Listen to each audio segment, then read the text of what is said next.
Welcome to this episode of Against the Mountains of Madness. I'm your host, Jason. And I'm John C. Wright. And on this episode, we're going to talk about how angels become devils, which is a fancy way of saying if you try to put second things first, you'll spoil everything. So, now I suppose we should clarify. First things are things that should be of primary allegiance to you. And the reality is there's only one first thing, and that's God. And second things... You could say it... Go on. You could say it another way. Sure. Whatever you put as your first thing becomes God. Well, it's true. So it becomes your God. So whatever you have, if your God is not God, the all good, the all beautiful, the all lovely, the all truthful, the all rational, if you put anything else above him, you're not going to get him, and you're not going to get the thing you're putting above him either. It's going to turn sour. It's going to become corrupted and turn sour.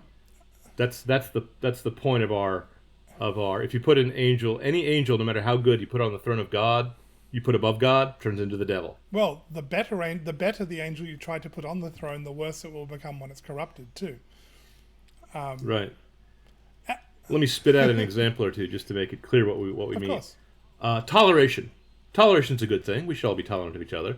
But when toleration becomes your God, when you put toleration above justice, courtesy, society, law, if it becomes your highest good, it becomes intolerance. It's just you use toleration as a bludgeon to drive away everyone who has standards.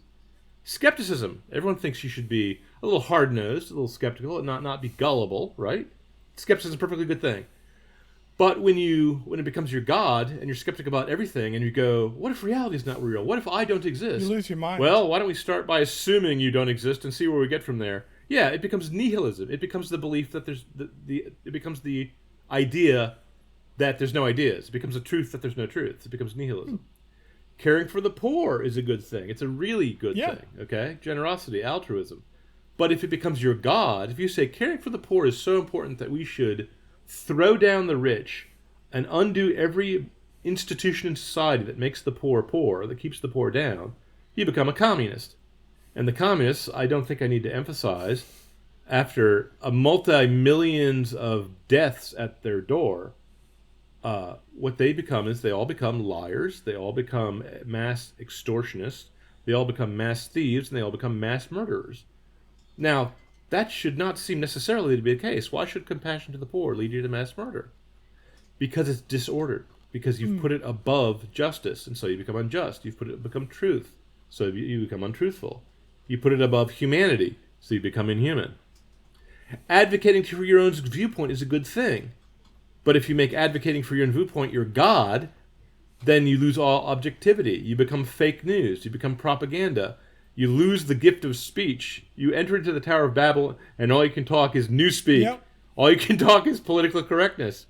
So there's nothing. Think of any good thing, no matter how good it is. Romantic love. Love conquers all. Oof. Okay? Well, so I'm in love with my sister or my brother. Does that mean I should become a homosexual, incestuous pederast or something? Well, if it's love, love is love. No, sorry. Well, love is not love. Literally how if they you argue, put it above family... What's that? That is literally how they argue. That's certainly the logic of their position, literally unfortunately. That is where that's going to end. But and so that ends with, if you use it as an excuse for everything, then they'll use it as an excuse for anything. And it doesn't matter what the excuse is. Compassion for the poor, romantic love, skepticism, tolerance, name something. No matter what it is, if you make it the highest good, then you're only really using it dishonestly. You're only really using it to bludgeon other goods that you should keep in balance, or that should have a higher priority. But also, like, the higher the good, the worse it is when it goes bad too. I mean, like, they doesn't, I mean, if you try to make your highest good the pursuit of particularly flavorful ice cream, the worst that'll happen is you'll get really fat. Or you'll rob ice cream stores. Okay. You might. Yeah. If it gets completely out of hand, you'll be breaking into steal the secret formula to the new ice cream. I guess it could get absurd, but I mean, right.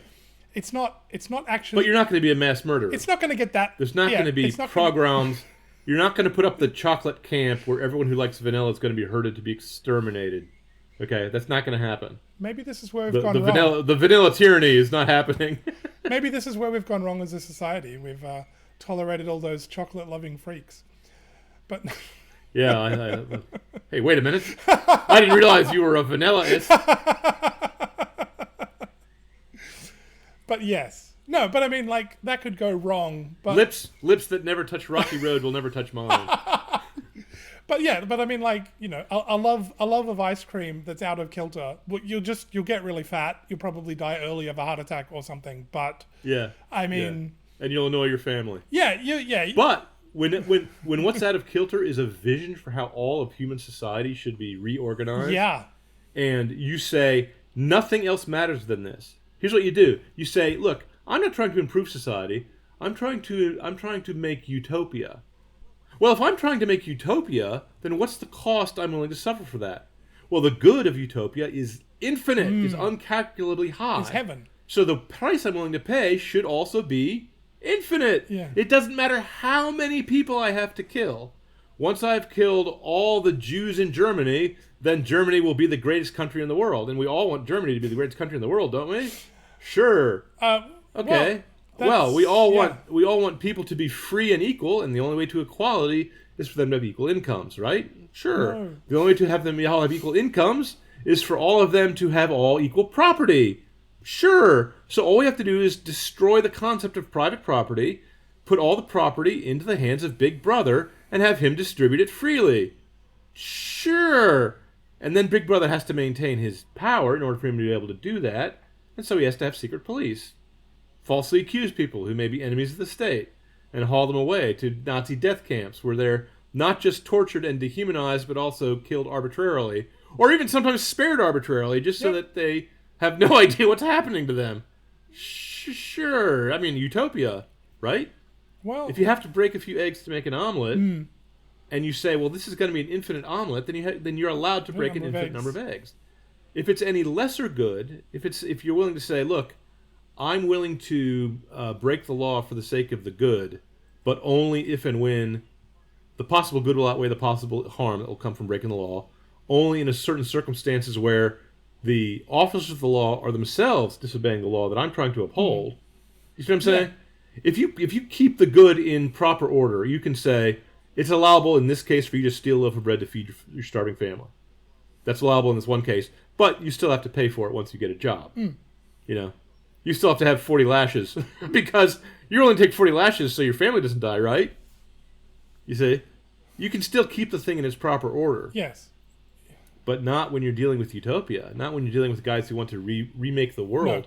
No. Or, in the case of modern politicians, they want to remake reality. They want to remake biology. Oh, they're insane. They want to make it so that men are women and women are men. They're insane, but it's also they don't have God as God. No. Because if God is God, then truth is true.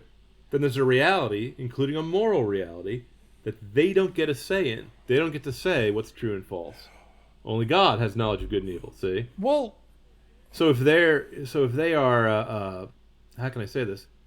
If they have to remake reality so that we all have to agree on certain falsehoods, and we all have to recite them in unison, and we all know they're false, and they know they're false, and we know they know, then they need absolute power, because without absolute power you can't get humans to act that way.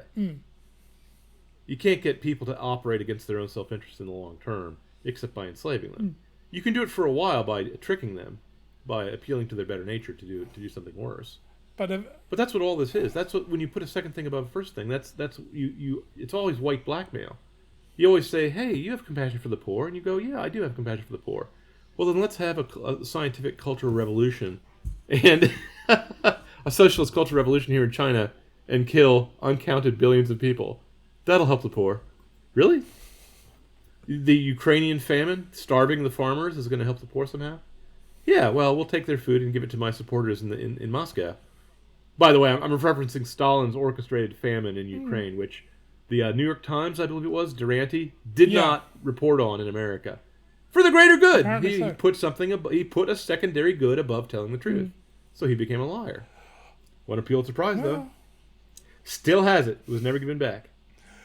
Well, I'm always struck by when people try to I've always noticed it in the sexual realm. That maybe sounds worse than I intended it to. But when people try to enthrone sexual behavior of some sort as, well, no, just sexuality and chasing after sexual pleasure as, enthrone that as their highest good. Have you ever met such people? I mean, the men that do it. I used to read science fiction stories, and so I would come across Ayn Rand, who thought that adultery was perfectly fine if you were really in love with the guy, because in her worldview, love is always the representation of your highest values. I came across Robert Heinlein, who said, if it doesn't harm any third party, then any sexual deviation is perfectly acceptable. And that was the common belief when I was young, was the sexual revolution. Mm-hmm. And I have to say, the sexual revolution did about as much good for sex as the French Revolution did for the French, by which I mean it led to the terror. Well, it led to the... But this is... And so yeah, what's going on is ecstasy is the closest thing a materialist, an atheist, has to heaven. Sexual ecstasy. So he's got to elevate it to the highest good and say, it should not be restrained by anything. That's what the sexual revolution was. It said, let's tear down all the barriers to sexual expression in order to make everyone happy. And ladies, are you happy now with your suicide rate up, with the divorce rate up? What I've noticed, but if you look at a lot of these sorts of people, you hear about them with you look at what's his name, the pedo that wrote the book that said everyone was gay, or like a really large percentage of the Alfred Kinsey. That's who I was thinking of. Kinsey. but you look at like the people that are chasing sexual pleasure as their highest good. I mean, they'll obviously cheat on their partner in pursuit of something higher, but it drives them to more and more out of kilter sexual behavior where they're doing weird things, and like, let's just call it Epstein Island but behavior. Not even that. I mean, like, okay. Once you're dressing up like a dog and having sex with someone from your own sex who's underage, you're pretty weird. You're pretty but I mean, it's even things like, okay, if you're of a delicate sensibility, you've been warned, cover your ears. Kinsey was inserting things in his penis, in his urethra, to make it wider as for sexual pleasure, and like that's weird. Like, who gets to that point? All evil is self-destructive, and you and I both know why it gets. I mean, because there's in life there's true pleasures and there's false pleasures. Yeah, that's true. True pleasures is when your brain correctly signals that the thing that's pleasing you is good for you, and a false pleasure was when your brain incorrectly signals that something that is pleasant in the short term is good in the long term, and it's actually bad for you in the long term. Okay, so anyone who says pleasure is the goal doesn't distinguish between true pleasures and false pleasures. So he puts the pleasure above the other principles in his good. He puts pleasure on the throne of God. Pleasure becomes his God. I get that. Well, pleasure is a very fickle and horrible tyrant. That's true. And when you're pursuing a false pleasure, the whole point of a false pleasure is that it doesn't actually... The signal is false. It's a red light rather than a green light. It tells you to go when you should stop. It's a false signal. Yes. It's just as much a lie as if I call a cat a dog. It's just an emotional lie rather than a lie in words, if that makes sense. It's a falsehood. It's a false to facts association. Mm-hmm. So you have a false picture in your head, and you pursue the false picture, and what happens is you don't get the pleasure you were promised. Oh, no. And I assure you, Eros, the great god Cupid, promises everything. Lifelong, infinite ecstasy, okay? With the perfect woman, the one who's the culmination of all your dreams. Okay, so you betray your spouse to go off with your true love, but it's a false pleasure. That wasn't your true love. That's just a girl. She's got the same flaws as every other girl and the same virtues. And reality turns out to be real, which is not what you were hoping. Mm. So then you need something more extraordinary. You need two girls. That's true. You need a younger girl. That's true. You need a girl dressed up dressed like the maid, or dressed in a cute nurse's outfit, or dressed like a Nazi with a whip. It just gets weirder and weirder. No, that's it. Because you need more and more cocaine up your nose to get the same the same pleasure you got the first time you were exposed to it. And the cycle never ends. No. You just get weirder and weirder and weirder. Isn't it? I mean, because what's really going on is the pleasure comes from transgressing the moral boundaries. That's true. The fruit has to be forbidden. Well, once you're in the garden of pedo and the fruit is free, the tree of knowledge of good and evil, it says, take and eat as much as you wish, Well, that's not enough then. That fruit doesn't satisfy you. You've got to get a bigger and worse fruit. You have to start eating the cactus now. Okay? And it's always self-destructive. It's always things. Drug abuse always ends up killing Yeah. you. Alcoholism always ends up destroying your brain. And sexual adventures always end up making you more and more miserable, suicidal, and you take weirder and weirder risks. Yeah. And the actual fetishism becomes more and more particular. It gets weirder and where weirder. only this kind of shoe and that kind of girl and this color lipstick and that the scenario plays out with some underage goat, or it has to be in public, or it has to be with a child or something. You just turn into a freak. Yeah. Because you're running away from... What's really happening is That's you're running true. away from God, and you're trying to destroy the image of God in yourself. You're trying to destroy your own manhood, your own humanity. And so you're losing reason, which is a symbol of humanity. You're losing your moral character, which is a symbol of humanity. You start to lose your creativity. That's why woke people can't write books anymore. They used to be able to, but they lost that part of the God that was in them. They lost that image and likeness of God. They lost their sense of reality because the worst things are now the best things. The worst possible sexual behaviors that are the most destructive now become the highest good, you see.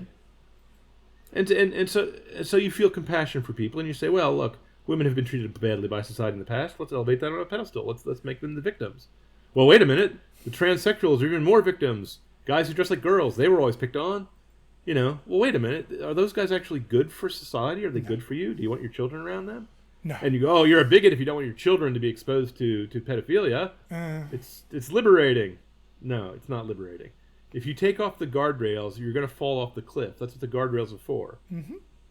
So if you I'm sorry if my metaphor is a little obscure. No. If there's a wall around the edge of the cliff and someone says that's a prison wall, and you go, oh no, I've got to scale the prison wall, knock down that wall, and the wall's knocked down, and then you fall off the cliff, you go, wait a minute, maybe that wall was there for a reason, you moron. Well, why do people do something so stupid, so obviously stupid? It's because they put the second things first. Yeah. They put the bright angel Lucifer on the throne of God to elevate him above the highmost. And they say, this sexual pleasure is the highest, most powerful passion in the human heart. Let's make it number one. You know what the irony? Well, once you make it number one, you get anarchy. You know what the irony? You get a breakdown of the family. Yep. You get a breakdown of society. People don't trust each other anymore because they can't. And you incentivize destructive behaviors. Bastardy goes up. Yep. Oh yeah. Drug abuse goes up. The bastards look for father figures, so gang membership goes up. Tribalism goes up. It goes more and more astray. But do you know what the real irony of all of that is? I don't. Well, the thing I've always found the most ironic, when they survey people, couples that married as virgins or have only had sex with each other at least, have had no other sexual partners, and they're normally religious in this. They're normally Catholics, Christians, maybe Muslims. I don't know. Probably not actually in practice. But anyway, the people that have basically had the one sexual partner for life report the greatest satisfaction when it comes to sexual relations with one another. But I am well aware of that, and I used to boast about that on my in a column I wrote, and readers would write in and say, "Oh no, you Christians just have no fun with sex, unlike we wild hedonists." And I said, "No, you're wrong. The most sexual pleasure you can possibly get is with your spouse, because then there's no tension and horror involved. You're not going to be stabbed in the back, especially if you're Catholic, because she can't divorce you. Okay. 2, when you're trying to make a baby, because when your woman is artificially sterile, it actually messes up her brain. She becomes less attractive. Did you know, for example, that they did a test where women would walk by in silhouette, not even looking at the woman, just looking at her silhouette on a screen, and men would rate how attracted they were to her, and 9 times out of 10, when you added up the men's scores for who was most attractive, it was always the woman within her 7-day fertile period for the month. That's interesting. And not only that, but the way they walk, the way their hips sway, is the reason why high-heeled shoes are popular, because it makes a woman artificially mimic that stride, that step, that rhythm.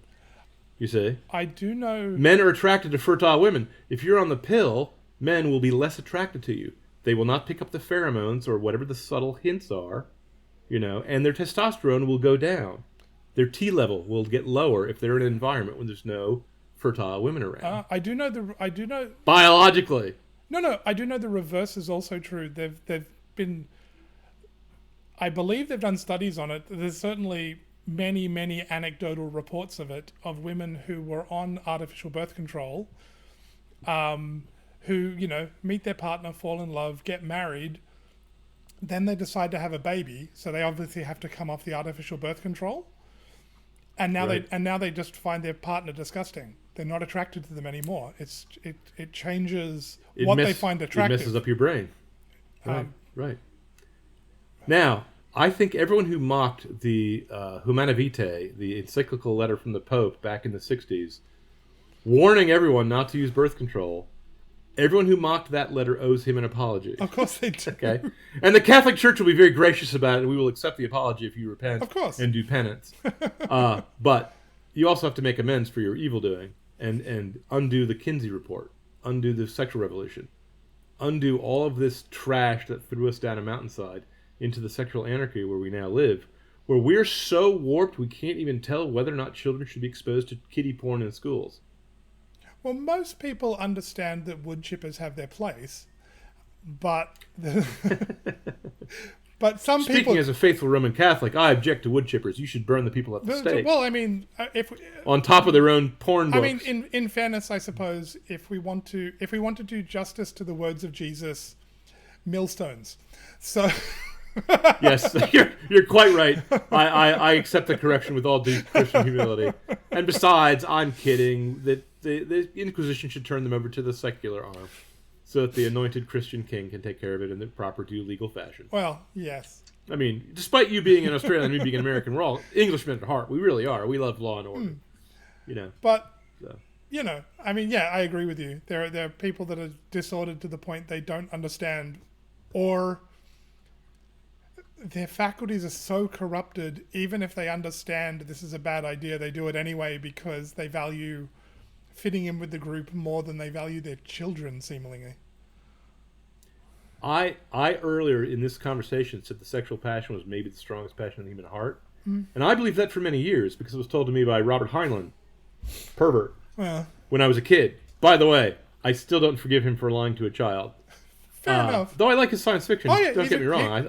He's a good writer. Unlike some people, I'm willing to admit that a guy could be a good writer and be a bad man.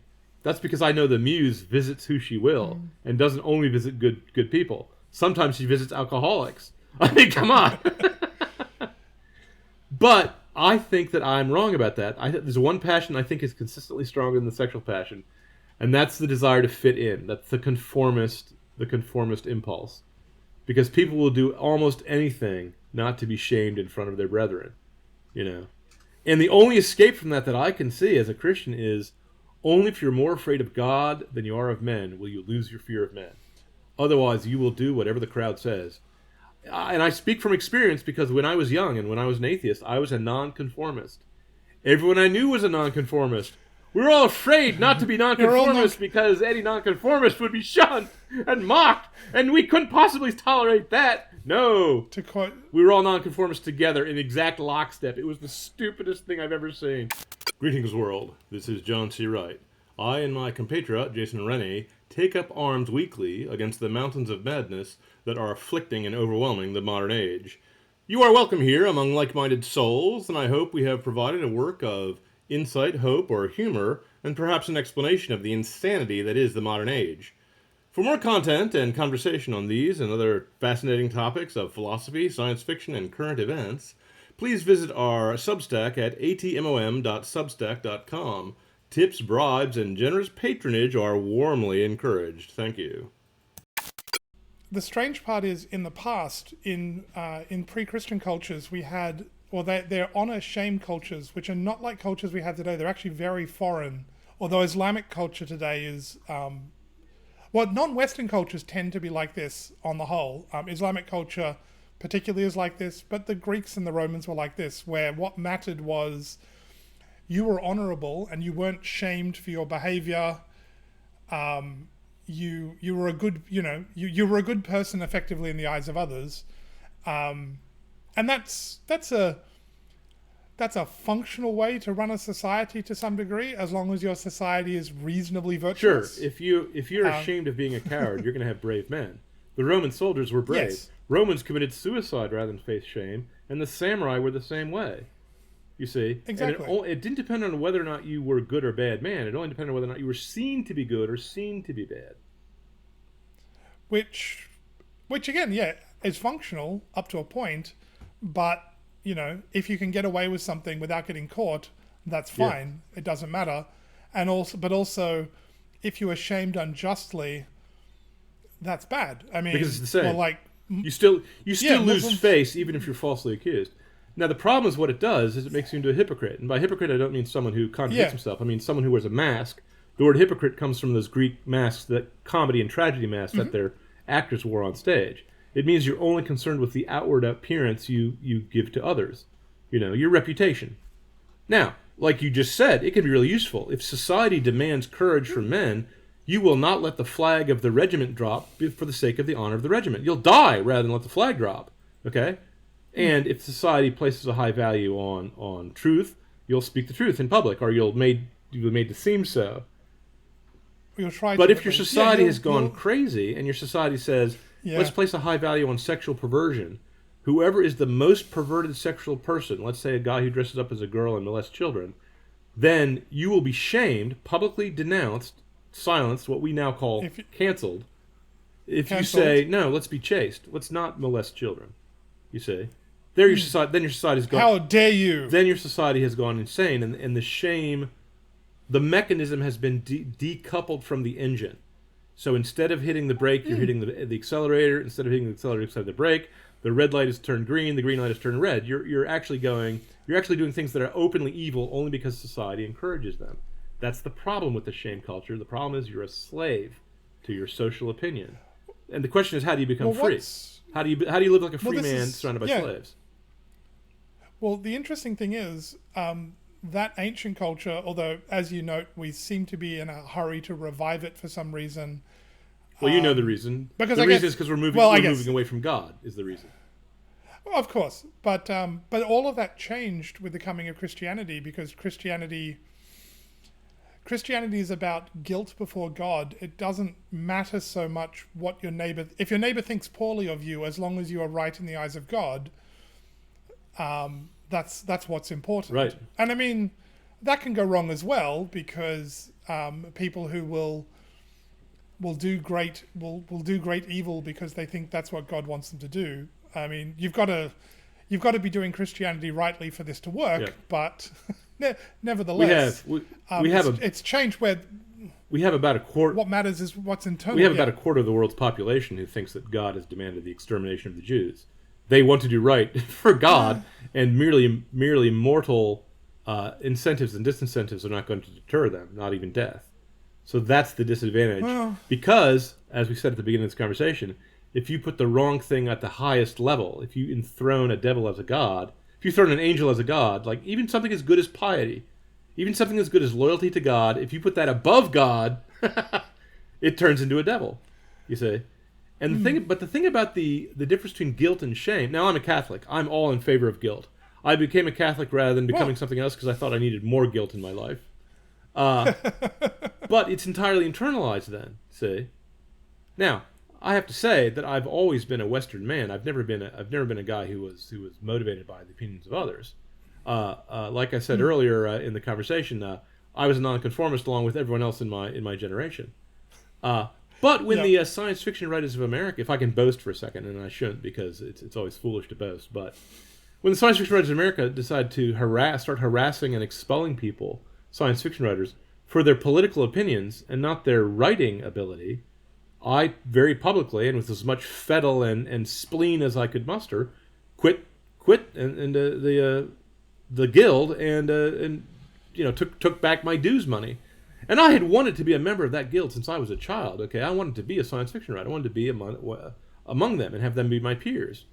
But when my peers go crazy and start saying, "Oh no, we're no longer science fiction writers. We're now a political group who's here to help the revolution, to help progressivism," I would say, "No, science fiction is about science. Science is about reason. Progressivism is about unreason. Get out of my face, you freaks! Okay? Now, a Christian who's afraid of God cannot be afraid of man because men's opinions will No. pass away. The same people who would Well, you disapprove can of be, you. but What's that?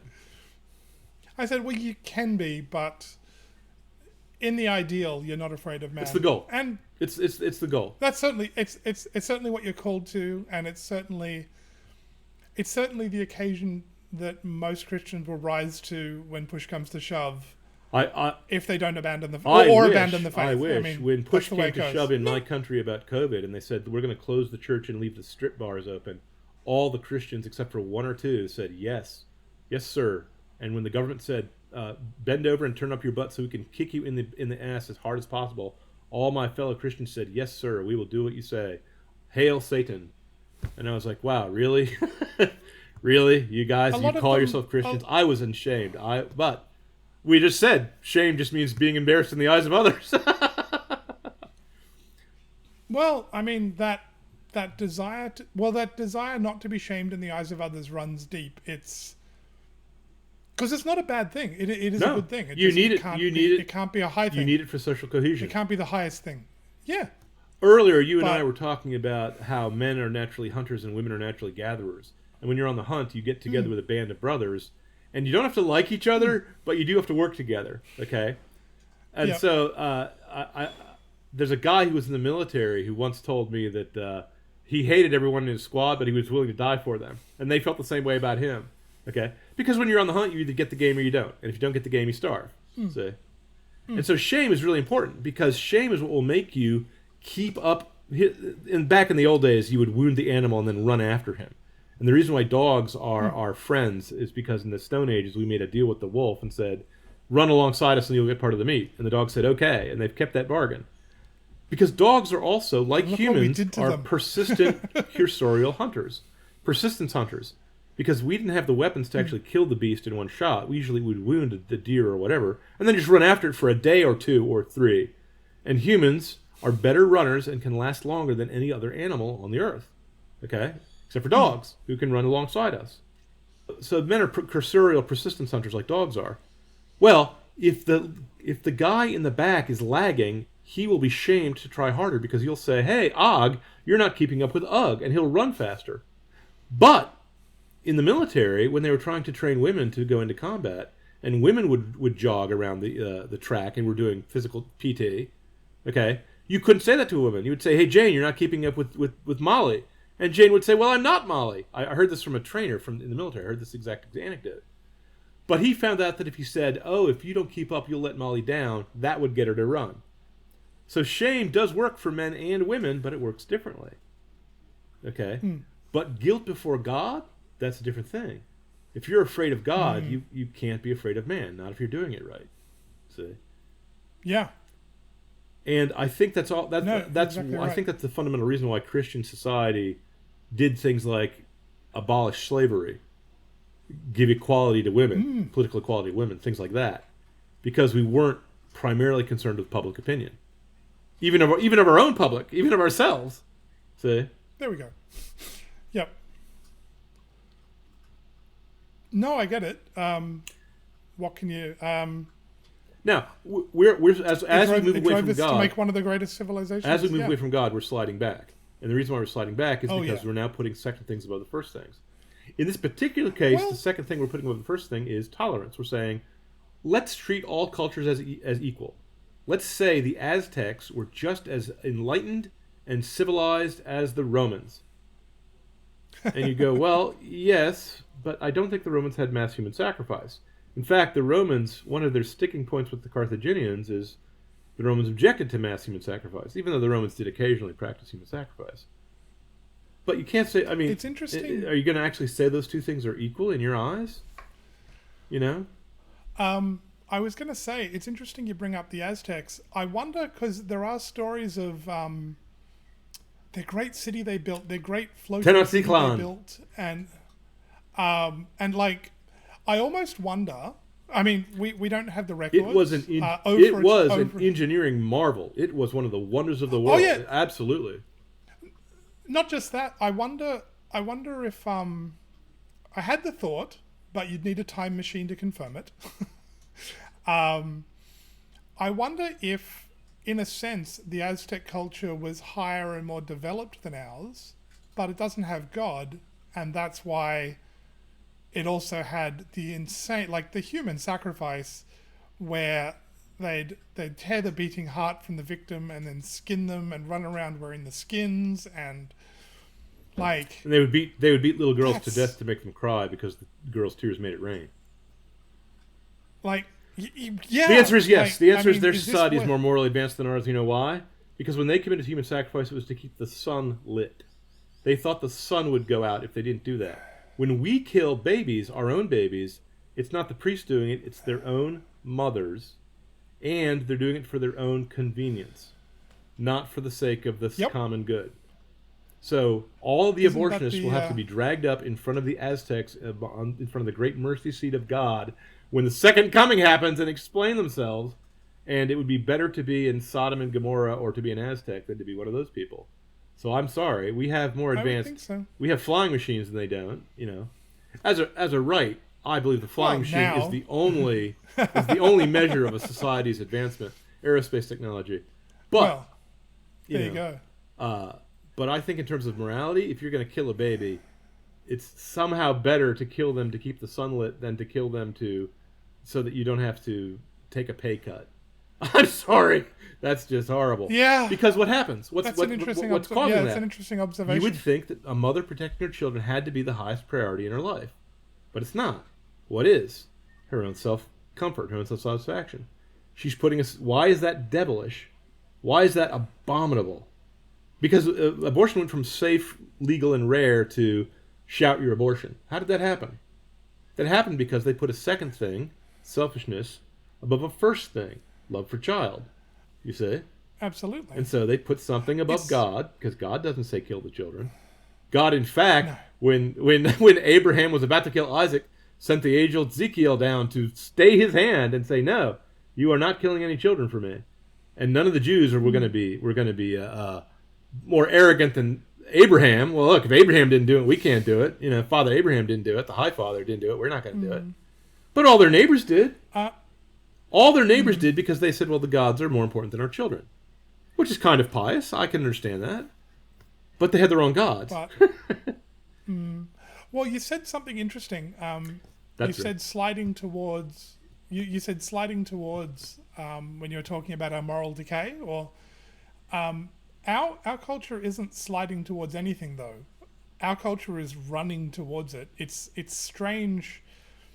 Well, it's not strange, actually. I think I know why, but our culture isn't trying to.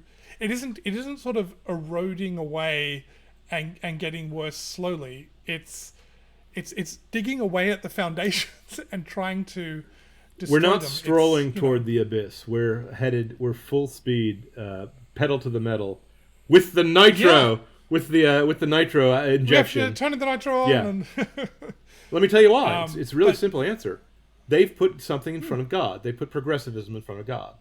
Progressivism, by its nature, says that reality consists of two opposites, a thesis and antithesis, which destroy themselves. Excuse me. Let me not get so abstract. Their philosophy is all based on abrogating social rules, on transgression. They've got to transgress any rule. Because their model is all evil, men are born good, all evil comes from reality, comes from society. It's always God's fault, never my fault. God is always the villain. Society is always the villain. So anytime I'm unhappy, it's society's fault. Anytime I'm unhappy, no matter external. What the unhappiness is, the solution is to destroy the institution of society that supports and defends that thing. Therefore, as rapidly as possible, we must destroy all social institutions, all norms, and all sources of good. And then we will achieve, suddenly and for no reason, the unicorns will simply belch out utopia. Now, the problem is there's no such thing as unicorns. That's the only flaw in the argument is that it's completely illogical, completely neurotic, absolutely insane, positively satanic. It is actually Satan's line from the book of Genesis, word for word. If you do the forbidden thing, you will become like gods. Your eyes will be opened and you'll be woke. That's what he was talking about. He was talking about you will see The sleepers believe the laws protect them and don't realize the laws enslave them. The sleepers believe the law of private property protects their private property, but all it does is enslave them and shackle them into the workforce. The sleepers think that judging a man by his merits protects all races equally, but in reality it hurts the blacks. Judging people by their content of their character rather than the color of their skin hurts the blacks. That's what the woke believe, because they're awakened, they're enlightened. They've put enlightenment above God, and their enlightenment is, of course, benightedness. Their enlightenment is merely saying reality is my enemy, and my passions and my desires, my worldview, my illusions are more important than reality. They put dream above reality. They put the second things above the first things. That's why they change words. And look how much harm they do. Look how much harm they do doing it. They don't, I mean, like, there's nobody, is there anybody better off as a group? I'm sure you could find individuals who are better off for all of these changes and innovations, for want of a better word, that have been wrought. Is anybody better off for them? I don't think so. There might be some women who say that they have gone into professions they find rewarding, which in the earlier societies they would have been discouraged from doing. Though those claims are often grotesquely exaggerated, in my opinion. I actually think the women are much worse off than they were back when men liked women and cherished them and got along with them. And I want to go back to a society where men are in charge. Because men won't try to improve me. You see? No, they'll leave you to it. They'll leave you alone. They'll leave me alone. As long as I do the job, they'll leave me alone. Right. Well, they'll punish you if you step too far out of line. But I'll know where the line is. But the line will be a clear line. Yeah, and they'll by and large, as long as you do what's required of you, they'll leave you alone to pursue happiness as you see fit to some degree. Well, you know. Yeah. Up to they'll respect as long as you stay inside the box. They'll respect the rights that God and nature have granted me as a human being. I'm sure if we have any female listeners, some of them are probably quite offended now that you suggest that they wouldn't do the likewise. I doubt it. I think most of our female listeners probably know that they would rather have a man in charge than a woman in charge, and that women are not all that happy in the workforce, in the man's world, in the military, being lumberjacks, that women like to do female-type things, by and large. Usually women like babies. No, I agree. Okay? And they're kind of built for that. No, but I meant the suggestion that women can't acknowledge the same leave men alone or leave people alone. Oh, don't get me wrong. Women can act in a man-like fashion for a time, temporarily, to fit into the man's world. But once they get into the majority or move into positions of power, they automatically change it to make it a social circle where... Well, they become women. Where they act like women. And they do what their nature is. And they get things done in female fashion, which is usually much more compassionate, I have to admit. Much less legalistic, but also much more anarchistic. Because they don't really like having the rules. Conciliatory. It's conciliatory. Well, yeah, they want everyone to get along, whereas men we don't care. Are much more interested we want the goal done. We want the game killed and brought back to the sacred fire for the virgins to cook for us. Yeah. We're still cavemen at heart, but the women are still cavewomen at heart. See, that's the problem. The problem is the progressive theory is that men and women can change their nature by an act of will, or by means of social conditioning, or by means of Pavlovian programming, and that is false. They're Nietzsche's children. The will to effectively the will to power, or like the will to overcome, and is what is strongest in them. I always wonder what Nietzsche would make of. I mean, I'm sure he'd be absolutely disgusted by the modern world, but I wonder I'd always wonder what he'd make of, like, I've always said, in a perverse sense, particularly like the trans movement today that's Nietzsche's Superman. There are people who want to assert their will over reality more strongly than pretty much anyone else. Like, they're Nietzsche's Superman. I wonder what he would make of them. G.K. Chesterton, that most brilliant of writers, once wrote a short story called "How I Met the Superman," and he found a couple living in Nottinghamshire, England, or someplace, who had brought forth the Superman, and he was in the cradle in the next room in the dark, because they had to keep him in an area where there was no open window for fear the breeze would do him harm, and the sunlight. And the main character, the newspaper man, pushes open the door to get a glimpse of the Superman. And when the sunlight falls on him, he evaporates because the baby is so weak and so crippled. And so, the Nietzsche Superman is not the Superman of Siegel and Schuster. He's not the Superman of DC Comics. He's the opposite. No. The will to power is ultimately not satisfying. It's a false pleasure. It doesn't satisfy you. You can't worship if you God. Worship. It's a false god, because if the only thing you're going to worship is yourself, you're not that impressive of a god, and it's not going to satisfy you, and you can't save yourself. No. Worship Christ; He can save you. Worshiping you, what can you do for you?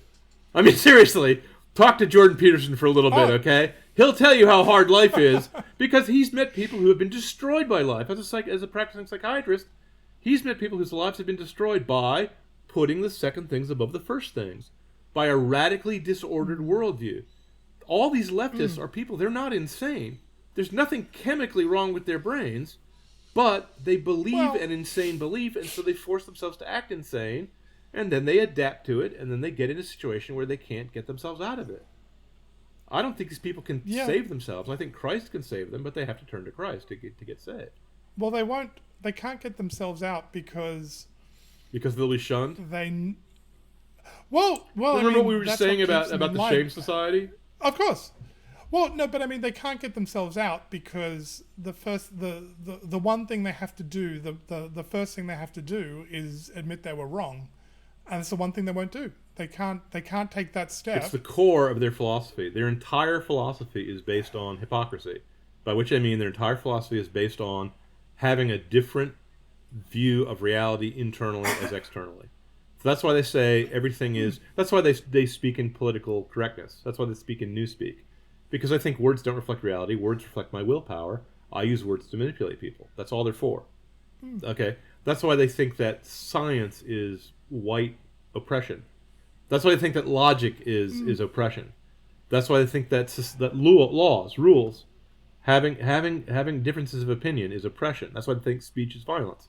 That's why they think, I mean, just name something. Name a philosophy, name a policy, name a thing they think, and it's all based on the idea that a falsehood is more important than the reality about that idea. Reality is fluid. No man knows reality. Multiculturalism says we're all equal. No culture is better than any others. All men are equal except for the whites, who are inferior to everyone, and everyone's a victim. Well, someone has to be. Weakness is strength. Everyone's a victim means weakness is strength. All they're doing is relying on our Christian generosity to give them a hand up when they say, woe is me. The irony of pretending to be the victim when you're the establishment cannot be overstated. They're the ones in charge. Is there outrageous racism on our college campuses? Well, you're the ones running the campuses. Why do you have racism at your campuses? Is the white man oppressing the black man? Well, you're the ones running the inner cities. You're the ones running Detroit. Why are you oppressing the black man? You know? It's not us. Look, I believe in reparations. I think everyone who joins the Democrat Party in America should give half their wealth to the nearest, to Larry Elder or to some other wealthy conservative black man until they're out of money. And then they should shut up and, go repent. Go to the confession booth and whip themselves until they repent, until they change their minds, until they suffer metanoia. Yes.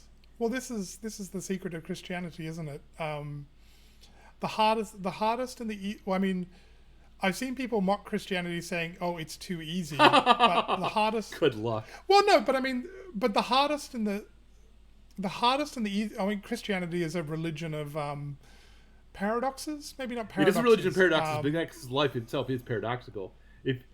Even as an atheist, if you try to tell me what love is, you're going to be involved in paradox. Love makes you a master and a slave. Love means you're completely helpless and completely overbearing. Love means that you can't eat, you can't sleep, and yet you have to look your best. I mean, it goes on and on and on. Yes. No, okay. There are paradoxes in Christianity because life is paradoxical. But it's so like the simplest thing. The Christianity's message is so simple. turn to God in repentance. Jesus has done it. Jesus has done it all. You can turn around. You can become a saint, but it's also the hardest thing in the world, because you have to say, I was wrong. I can't do this on my own. I need your help. You have to crucify your own ego. I screwed this up, and I screwed this up. Yeah, I mean, it's simultaneously the hardest and the easiest thing in the world. You have to die to yourself and live to God. I hate to speak in riddles, but you have to. Your ego, your sense of pride, your Luciferian sense of pride, your self-will, your Nietzschean self, okay? The thing that the leftists worship in themselves when they say man is God. Yeah. They think men can redesign human nature, right? They think that human nature comes from society, and society comes from the human willpower, right?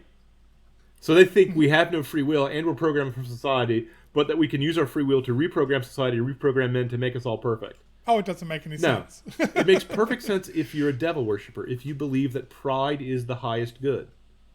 You see? If you believe the self comes before reality. If you believe God is the devil and the source of evil. The reason why you fail is because God's standards are too high.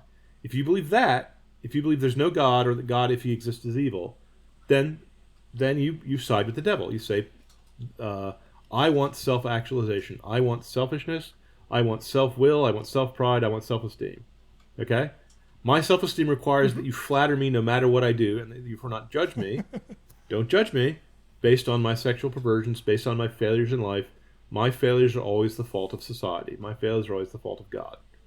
Okay? So, in order to be peaceful, we have to destroy society. And then once perfect anarchy reigns, we'll all live in perfect peace and harmony forever, amen, because that worked out so well the last 90 times we've tried it. So, but the logic is there. Well, once you agree that A is equal to not A, you can... Well... But you can get to anywhere. Once you allow that possibility, you can get to anywhere. Right. No, it's all based on ego. It's all based on hypocrisy. It's all based on I want to look good while doing evil. No, it's true. But Christianity's message is everyone's a sinner and everyone can be a saint. No one is beyond salvation. Not even Mussolini on the scaffold when they were hanging him. He cried out to God at the last second, and mystics have said that they've seen him in heaven. Okay, Mussolini. Look, if God can forgive Mussolini, that gives me hope. Well, I've seen. Well, there's that meme of it's the meme of the guy looking sad, and then Jesus is there, and he goes, and the implication sometimes it has the text is, "You'll just forgive me." And Jesus says yes and embraces the guy, and then it's the happy smiley guy, like he's right. It's the broken down guy, and now he's sort of redeemed and happy guy. And then some people draw a little Hitler mustache on it and think they're making some clever point about how stupid Christianity is because Hitler was the most evil dude of all time. But I look at it and it's like, yes, that's it. You get it exactly. Yeah, exactly.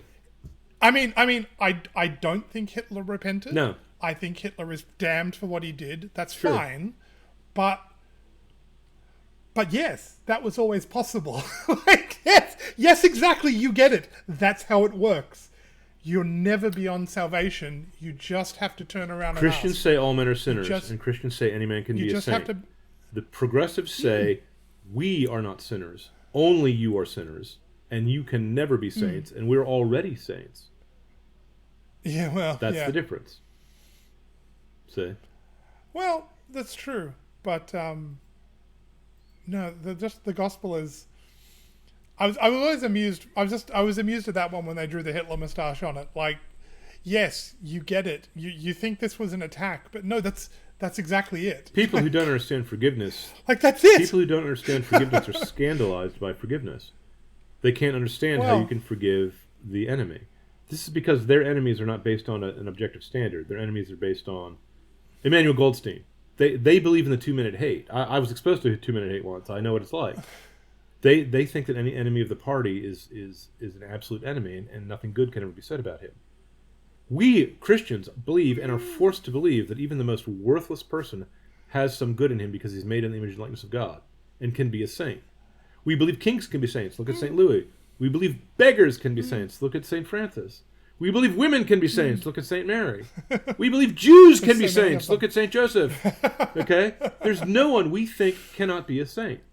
But we don't think anyone becomes a saint by his own effort, because he's progressive, because he's so enlightened, No. because he's so smart, because he's woke, because he's figured out how that. They think enlightenment consists of seeing through illusions, and they think that what we think of as reality is illusion. Okay? Well, I'd be willing to put that to the test. Let's look at reality and see what reality says. But they say, no, wait a minute. Reality is not the umpire. I am the umpire. My internal sense of mystical belief is the umpire. I have a feeling that I'm higher than God, and I'm going to trust that feeling and not trust God. Now, they don't phrase it. They don't use those words to phrase it, but they do think their own internal sense of right and wrong, which says that if they do the same thing we do, they're right and we're wrong. If we abide by the exact same standards they abide by, then we're wrong because we're the enemy. Because we're the enemy. Yeah. But the thing is, I think at least part of it, certainly the one with not understanding drawing the Hitler moustache, actually makes the meme more perfect. Yeah. I don't think those people understand themselves. Certainly not. Generally speaking. Again, because I hate to sound like a fanatic, but their whole philosophy is based on them trying as hard as possible with both hands, gritting their teeth with their eyes screwed shut, trying not to understand themselves. They don't want to know what human nature is like. That's why they can't tell stories anymore. That's why all woke movies are terrible, because they don't know how the human soul acts, so they can't even tell a good story about it. They want to avoid self-knowledge at all costs. The mirror is their enemy, despite the fact that it's their altar. Well. Explain that one to me. Another paradox. Well, but I mean, it always strikes me as weird when people go to Hitler as the worst man in history. I mean, he's not even the most murderous. But, no. I mean, it's fine. That's an accident of history. That's because Hitler was the enemy of the communists during the 30s.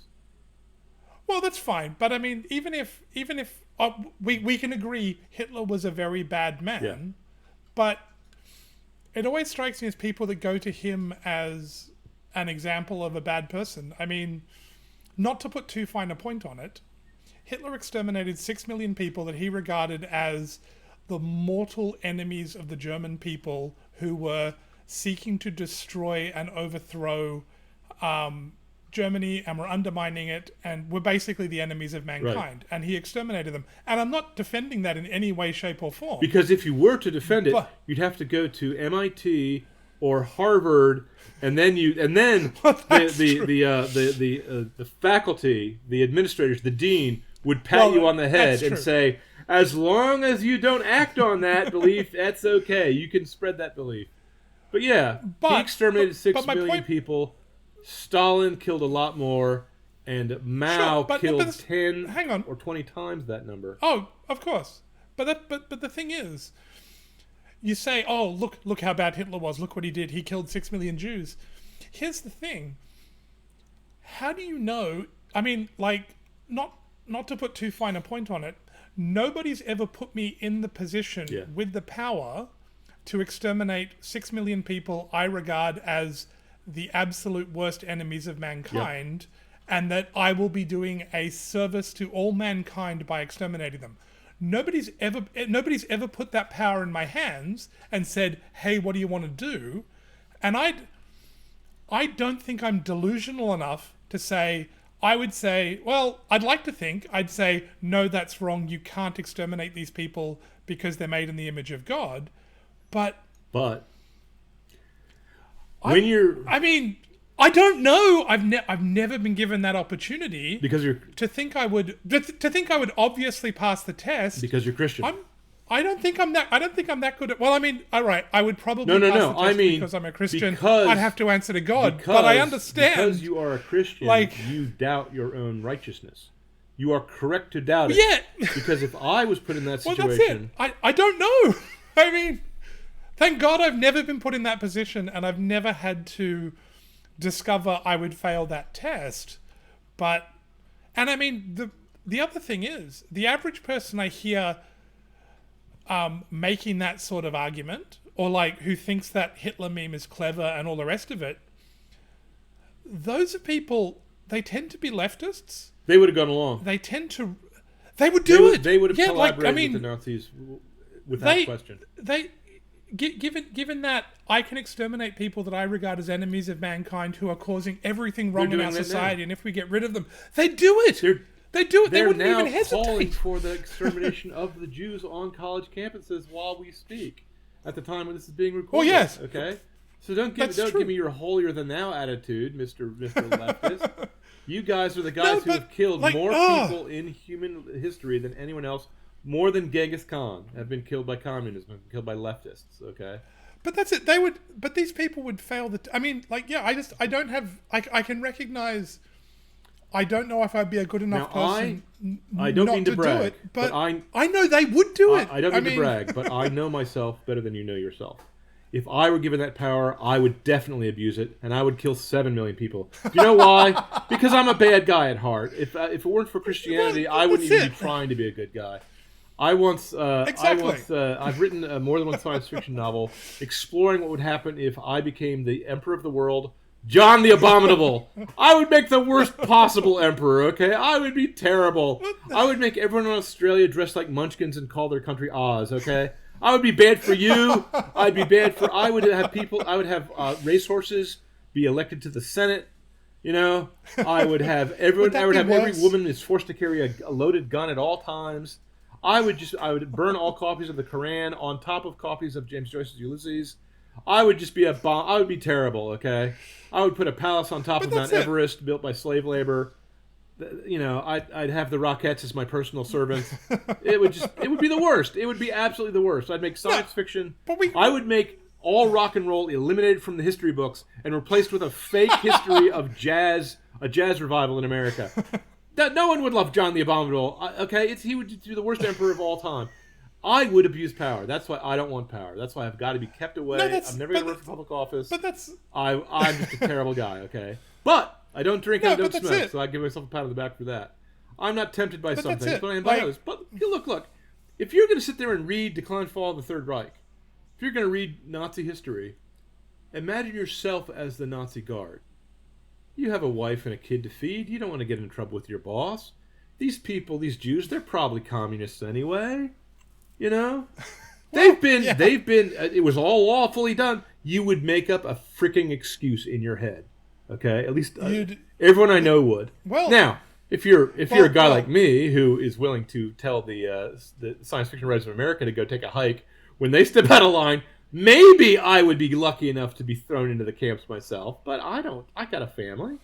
No man knows whether he's brave or cowardly before the hour strikes. Nobody knows that about himself. Well, I think actually the most interesting thing about it is we had this test recently as a society in the West. And we flunked. And not well, no, but this is it. Not to the degree of how it went in Nazi Germany, but COVID wasn't that different. And I watched people I regarded as friends, because I never got the jab, and I watched friends turn on me. People I'd known for decades who I thought were good people turn on and denounce me, and were quite happy for me to be excluded and shunned from society. Who like people who were reporting on their neighbors for having an extra car in the driveway. They might have been having visitors and were breaking the the number of people in the household rules, and like we witnessed. We witnessed it. We had the test. And that was the time. Not a single person on Earth voted for that. And we failed. There were a few churches. Society, we failed the test. There were a few churches that stayed badly. open, but they said my church, the Catholic Church, stuck its butt in the air and said, "Please kick me as hard as you can, government. We will bow to the prince of this world. We will bow to the gods of the earth." But they kept the strip bars open. Oh, hey, I would note. I mean, okay. There were one or two priests who stood up, but please notice it was worldwide. This was an effort by a worldwide group to see if they could exercise power, and the answer is people were more afraid of a flu that killed less people than die on the highways in America every year, that had a 0% mortality rate for anyone under 40. Okay. they were more afraid of that than they were of a complete tyranny, a complete total lockdown for 14 days, which turned into to a year and a half. Yeah, you are. Oh well, but I think a lot of people woke up and realized it went too far. I'm curious to see what will happen if they try it again. There are people in my congregation, including a churchman, who still, to this day, wears a mask over his face when he appears in public. Yeah, we still see them around here in Australia as well. But what I noticed, because I mean, my church, it abided by the government's edict and said, all right, we'll shutter for the sake of the common good. But I was impressed. They rolled out the vaccine passports here that said, only the jabbed were allowed in certain areas. Mm-hmm. And they were going to impose that on the churches. And some of them were willing to go along with it. But my local Catholic parish, the diocese, said, we will not reopen until everybody is welcome. And actually, a local pizza shop did the same thing. They said you could have sit-in dining as long as people were jabbed, and they said we'll just stay doing takeout for people. We are not gonna go along with this. We will follow your rules that say we can't have sit-down dining unless everybody is vaccinated or everyone is jabbed. Anyway, it's another conversation. We won't. So we will not have sit-down dining until everybody is welcome again. We're not going. I mean, I suppose the resistance they could have engaged in was they could have flipped them off, had sit-down dining, the police would have raided them, shut them down, and arrested people. Australians gave up your... But I think the step they took... Australians gave up all your guns a little while back, so you weren't in a position to resist your government. Sorry. Well... I have great admiration for the Australians. I thought you were all the children of criminals who simply would not abide by whatever the king's regulators... we're gonna say, but no, you guys caved. No, my guys caved too. All the Americans caved. I'm so embarrassed. We still have a First Amendment and a Second Amendment, Third Amendment written up on our piece of paper, and nobody believes it anymore. What we discovered during COVID in Australia is Australia was a penal colony that consisted of jailers and the jailed, and it turns out we still are. The sad thing is that among the Russian gulags, the prisoners used to be the ones put in charge of guiding the prisoners. Same thing happened in the Nazi death camps. There were Jews who were placed in charge of every group of 10 or 20 Jews. Same thing happened in Australia back in the day. The prisoners would be in charge of the prisoners. And they would just cooperate. Such is human nature. If you want to get real revolution, you stupid leftists, become Christian. Because Christians are willing to stand up and go to the lions, okay? The Christians, rather than give in, rather than burn a pinch of incense to the emperor. Now, not all Christians are saints.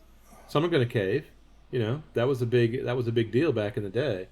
In Constantine's day, there was a controversy because some Christians turned over the holy books and cooperated with the persecution of Diocletian or Domitian. I forget which one. Yeah, Diocletian. Yeah, but the Christians also forgave them.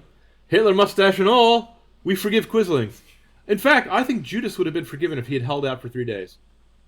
Because did he do worse than Peter did? Peter was forgiven. Peter was told, go feed my sheep. Jesus Christ actually fed him a fish dinner. Who gets a fish dinner when someone you've offended? Someone you sent to the cross and you went, I don't know him. I don't know this guy. So yes. The problem is we Americans, I won't speak to the Australians, we Americans put as our first thing public health safety and trust in Dr. Fauci.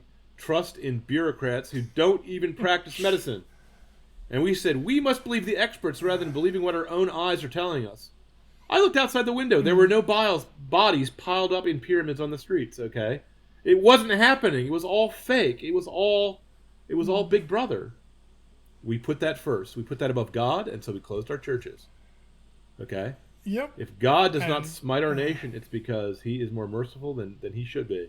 And not that I'm criticizing God. I like mercy. I need the mercy myself. But good golly, Miss Molly, if you think you would not cooperate with the Nazi prison guards, reread Decline and Fall of the Third Reich. Well, read it, and you'll see. That's human nature. That is really human nature. That is really what the leftists are trying to do. You see. But we had that test and we failed. And as a nation, basically, as a world, we failed. But some of us stood up. Some of us stood Sure. strong. I didn't get the jab.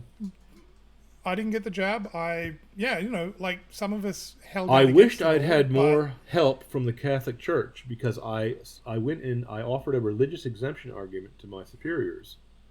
And I work for a government contractor, and the government contractor wants to do whatever the government says. And I could only find some cardinals and archbishops saying, this product is made from the embryonic stem cells, which require the death of a human being in order to create. We cannot condone an innately immoral behavior. We cannot condone this jab. You can't use it. If you're a Catholic, you can't take this. You cannot take this injection. And I said, okay. Now, I should say, my wife is a Christian Scientist. They don't go to doctors anyway. And just for the record, their recovery rates are better than people who do go to doctors. Not by a lot, but by enough to make it a little kind of spooky. Okay? We have a First Amendment in America. No one should be able to force a Christian Scientist to do anything medical. No one should be able to force any free people to do anything medical. I realize that during a plague you can have quarantines, but you're supposed to quarantine the sick, not the healthy. No one in the history of the universe has ever quarantined healthy people. What went wrong? They put safety, they put ego, they put self above the common good. They put the human laws above divine laws. They put local regulations above the U.S. Constitution. They put Dr. Fauci above the earth. They put the second things first, and it turned into a devil. Dr. Fauci abused his power and became a madman in front of our eyes, contradicting himself, giving testimony he knew was false, and people made little saint candles to him. They did. Oh, they made votive candles to a expert because they thought he was enlightened. So yeah. Well, on that note, I think we're run to and if time, there's any second thing you should not put first, it's Dr. Fauci. Let's pray he be arrested and any man. But he's the worst of men in America at the moment. They're bad men. That's but I'm just saying, for this news cycle, he should go to jail. Okay, and my country will at least if we're feeling my merciful. country will fail another test if we don't persecute these people that persecuted us and trampled on our liberties. They have to be punished. So. Oh yeah, absolutely. That needs to be done in order to restore first things first and second things second. When the cosmic order is out of balance, you get nightmares. You get a devil. You get horrors. And when the order is put back in balance, that's what justice is for, including sometimes really harsh justice. Okay, so that's why. First things first. God goes first, and everything else comes second. Comes second, and if you do it in the right order, everything will go well. And you'll get the second things also. We could do another hour. You'll get them in abundance. We could do another hour just on that idea. If the thing you have to give up in sacrifice, you get back tenfold. Indeed. Well, thank you everybody for joining us today. Thank you for chatting with John, and we'll see you next time. Like, share, and subscribe.